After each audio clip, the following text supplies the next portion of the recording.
Hoje eu vim fazer esse vídeo para demonstrar a minha indignação de fogos de artifício.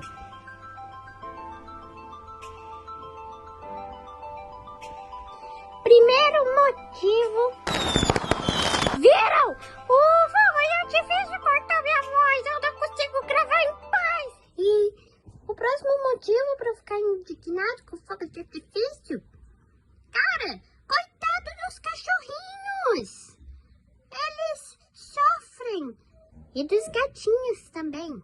E o próximo motivo para eu ficar indignado com fogos de artifício, eu vim demonstrar o que acontece aqui.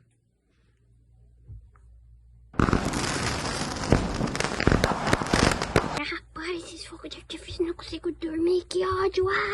Nem é ano novo ainda, já estão fazendo coisa. Viram? Fogo de artifício da raiva. Eu também tenho raiva. Vocês devem ter notado porque eu odiar fogo de artifício. E o próximo motivo é... Que susto! Por isso que eu odeio fogo de artifício. Eu tô distraída e tomo um susto! E caí. Esses foram os motivos para odiar fogo de artifício. Se vocês gostarem, eu trago mais, dá like se você odeia fogo de artifício. E se você não odeia, também dá like e se inscreve. Tchau!